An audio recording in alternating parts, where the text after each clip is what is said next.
Frères et sœurs dans le Seigneur, que la bénédiction de Dieu, la paix du Christ et la protection du Saint-Esprit nous soient accordées à tous en ce jour d'angoisse et de peur. En ce matin, je voudrais encourager au nom du Seigneur le peuple de Dieu à garder la foi dans le Dieu de notre salut. Et cela face à cette pandémie qui ne cesse de toucher des vies et de faire des morts chaque jour. Que le nom du Seigneur notre Dieu soit glorifié dans nos vies, alors que nous l'adorons en esprit et en vérité. Notre réflexion pour ce matin est intitulée « Que votre cœur ne se trouble point ». Et notre texte de base pour cette réflexion est tiré de l'Évangile selon Jean, au chapitre 14, le verset 1er. La Bible dit, chers amis, que votre cœur ne se trouble point. Croyez en Dieu et croyez en moi. Prions le Seigneur. Éternel, notre Dieu, notre Père, une fois de plus, nous sommes rassemblés pour t'adorer. Parle-nous, Seigneur. Tes serviteurs écoutent. Au nom de Jésus. Amen. Dans le monde, frères et sœurs, chers amis, chers jeunes, au 23 mars 2020, les études statistiques d'infection et de mort par coronavirus s'élevaient à un total de 360 697 infections et 15 308 morts. Un jour après, au 24 mars 2020, elle s'était encore accrue et s'élevait à 382 000 personnes infectées et 16 587 morts. 3 jours plus tard, au 27 mars 2020, le taux d'infection et de mort dans le monde s'élevait à 549 604 infections liées au virus et 24 863 décès. Au 31 mars 2020, 4 jours après, c'est-à-dire mardi de cette semaine, elle s'élevait à 780 000 infections et 37 500 morts. Dans les statistiques d'évolution en France, au 24 mars 2020, les statistiques d'infection et de mort s'élevaient à 19 856 infections et 860 décès. Au 27 mars 2020, elle s'élevait à 29 581 infections et 1696 morts. Au 31 mars 2020, mardi de cette semaine, elle s'élevait à 45 170 infections et 3030 morts. Et assurément, frères et sœurs, en ce jour, à l'heure où je vous parle, les statistiques ont encore évolué. Tenant compte de ces statistiques, le coronavirus, nous pouvons dire, frères et sœurs, chers amis, chers jeunes, est dans sa vitesse de croisière et fera encore dans les jours à venir des malades et des morts. laissant des familles en pleurs, des maris veufs, des épouses veuves et des enfants orphelins. Les études statistiques, oui, sont alarmantes.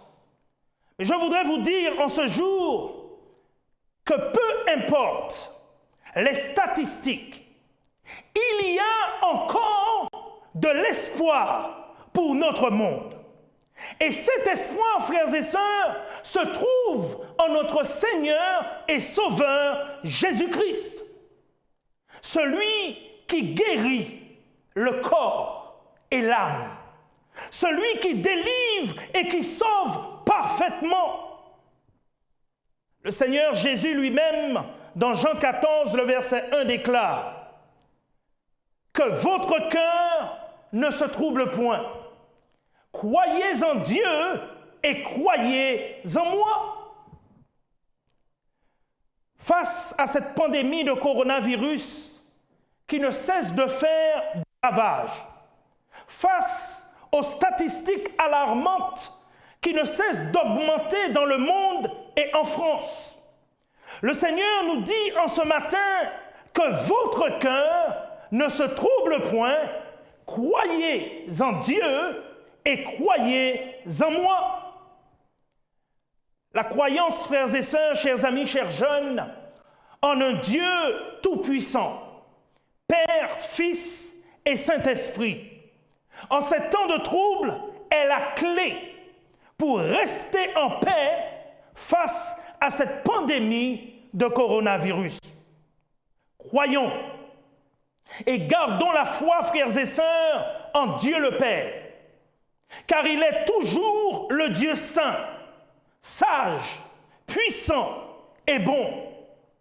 Il n'est jamais pris au dépourvu par les événements, que ce soit dans l'univers ou dans notre monde. Il est le gouverneur, le grand régisseur de l'univers et de notre monde, et il règne en souverain. La parole de Dieu déclare dans la deuxième épître de Paul aux Corinthiens, au chapitre 4, les versets 15 à 18, ce qui suit. Car tout cela, dit l'apôtre, arrive à cause de vous, afin que la grâce, en se multipliant, fasse abonder à la gloire de Dieu les actions de grâce d'un plus grand nombre.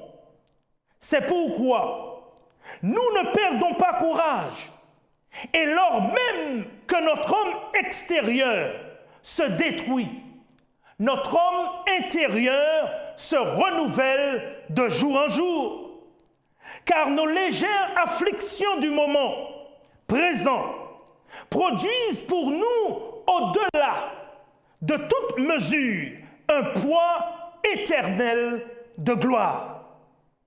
Parce que nous regardons non point aux choses visibles, mais à celles qui sont invisibles. Car les choses visibles sont passagères et les choses invisibles sont éternelles. Frères et sœurs, je voudrais vous rassurer en ce matin. Notre Dieu est au contrôle des événements de notre monde. Rien de ce qui arrive de nos jours ne lui échappe. Dieu du haut de son trône, nous dit le psalmiste, regarde les fils de l'homme. Il voit les actions de chaque homme et de chaque femme de notre monde. Il voit les actions des hommes politiques. Il voit les actions des hommes religieux. Et il voit par-dessus tout les actions du plus grand meurtrier de tous les siècles, qui agit derrière la scène de ce monde pour détruire, égorger, perdre le plus grand nombre. Nous sommes, frères et sœurs, avec le Covid-19 et le confinement au beau milieu du conflit cosmique entre Christ et Satan. Ce qui se passe de nos jours, en dehors de cette pandémie sanitaire avec le coronavirus, est l'œuvre de ce terroriste appelé dans le livre d'Apocalypse le grand dragon, le serpent ancien de l'Éden, le diable et Satan, celui qui séduit toute la terre. Chers amis, frères et sœurs, chers jeunes, que le coronavirus ait été introduit ou pas dans notre monde par les hommes politiques ou les scientifiques et les biologistes à leur solde, comme il est fait allusion dans pas mal de vidéos sur les réseaux sociaux, l'instigateur est Lucifer, l'ange déchu, connu aujourd'hui comme étant le diable et Satan. Il est l'ennemi de Dieu, frères et sœurs. Il est aussi notre ennemi, l'ennemi de tous ceux qui croient et espèrent en Dieu. Croyons en Dieu, frères et sœurs. Croyons en Dieu le Père, car il nous assure en ce matin que la victoire sur le coronavirus, sur la peur qu'il produit et sur le diable nous est donnée en Jésus-Christ, qui est mort il y a plus de 2000 ans de cela à Golgotha pour le salut de l'humanité. Amen. Croyons et gardons la foi, frères et sœurs, en Jésus-Christ, car il a été l'un des nôtres et a vécu parmi nous. Il connaît toutes nos douleurs secrètes. Il connaît toutes nos blessures. Il sait non seulement comment nous sommes affligés en ce moment, mais aussi comment nous sommes affectés par notre affliction. Il connaît nos réactions à chacun face à l'adversité. Et il est conscient de tous les ennuis dont son peuple risque d'être accablé à tout moment dans les jours à venir. Croire en Dieu, frères et sœurs, croire en Dieu le Père et en Jésus-Christ face à cette pandémie de coronavirus est le seul moyen de fortifier et d'encourager notre esprit en ces temps de détresse. Notre consolation se trouve en ces temps difficiles, dans la confiance en Dieu et en Jésus-Christ. Par le Saint-Esprit qui habite en nous, confinement, Dieu le Père et Dieu le Fils, frères et sœurs, nous soutient et nous console.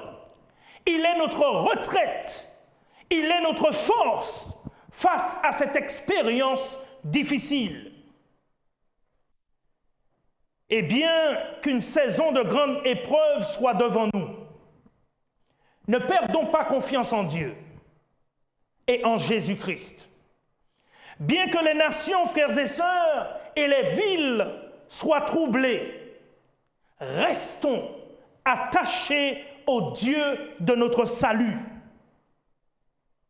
Bien que nos familles et le troupeau que Dieu nous a confié soient troublés en ce moment, ne laissons pas notre cœur être troublé.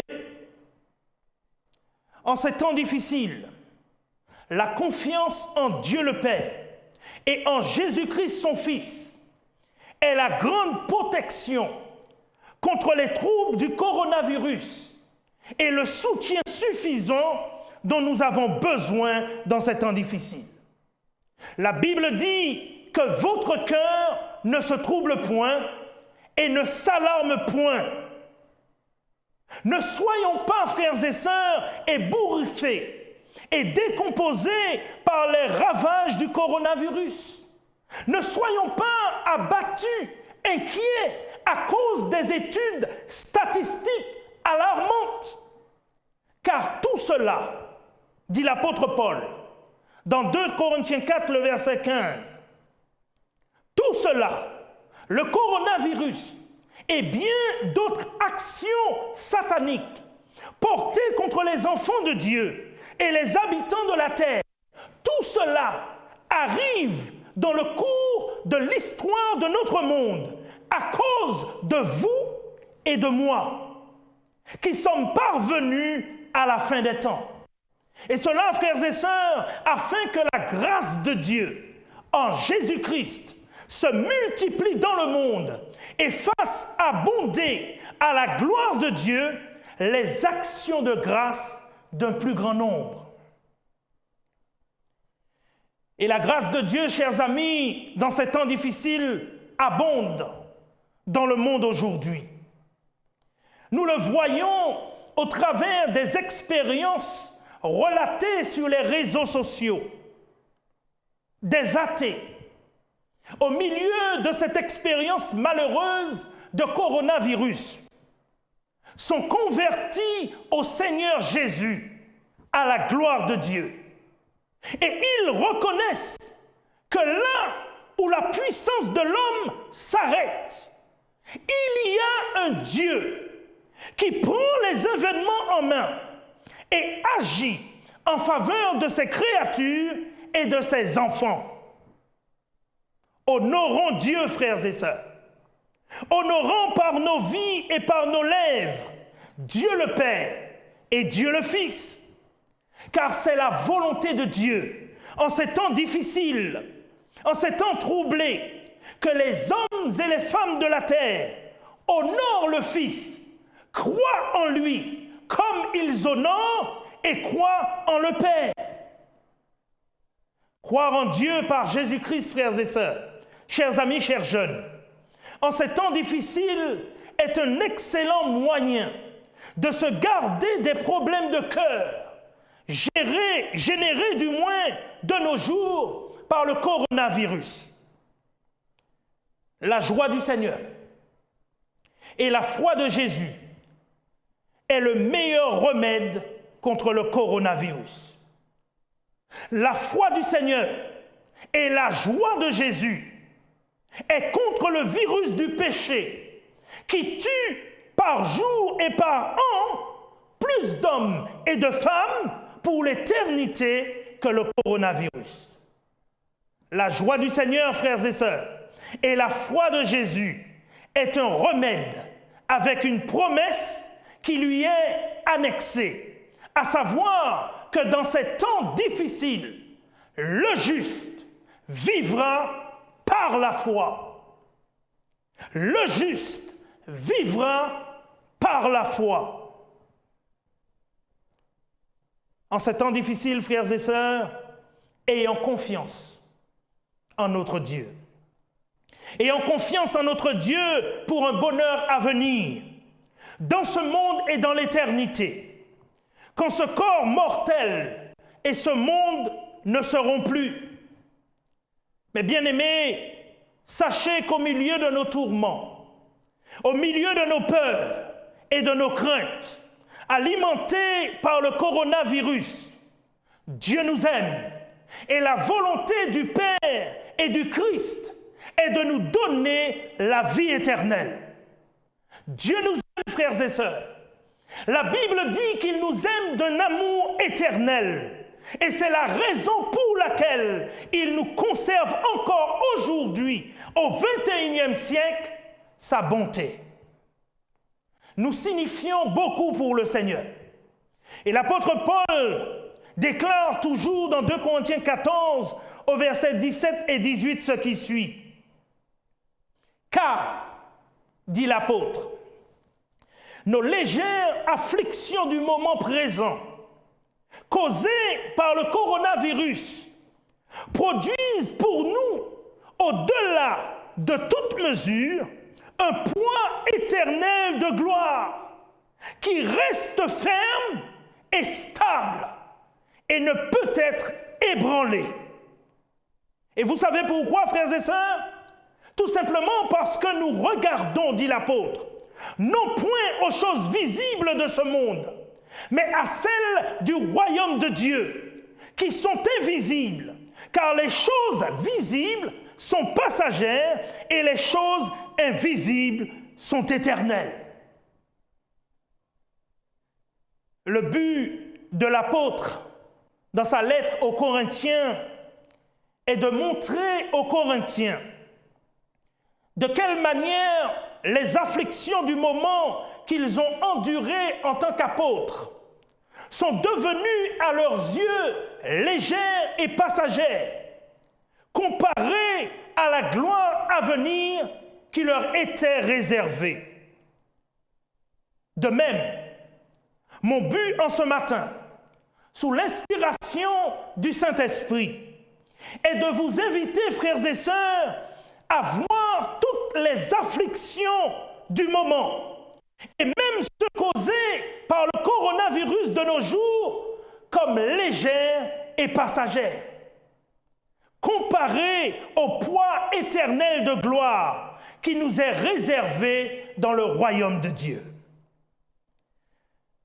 C'est en regardant, frères et sœurs, chers amis, chers jeunes, en ces temps difficiles, la gloire du monde à venir, et en détournant notre attention des épreuves et des peines de cette vie, que nous obtiendrons la force nécessaire pour faire face au coronavirus, au confinement et aux autres afflictions qui surviendront dans notre monde.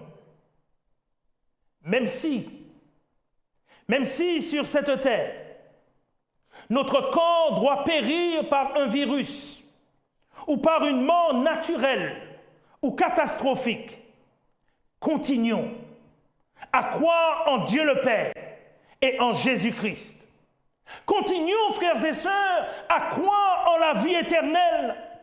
Continuons à croire en la seconde venue du Christ.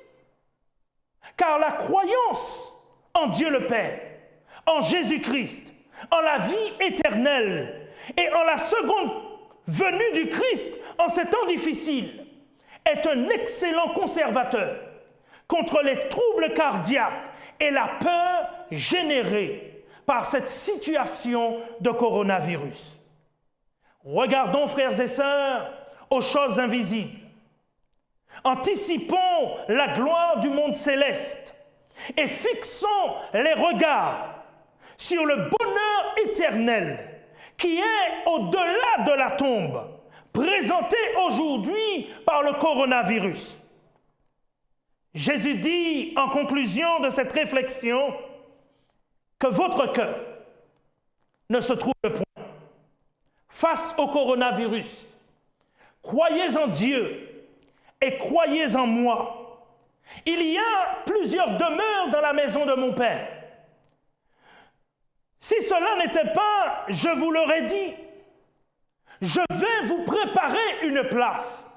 Et lorsque je m'en serai allé et que je vous aurai préparé une place, le Seigneur promet, je reviendrai et je vous prendrai avec moi afin que là où je suis, vous y soyez aussi. Vous savez où je vais, dit Jésus, et vous en savez le chemin. Puisse le Seigneur, frères et sœurs, au milieu de ces temps difficiles que nous expérimentons,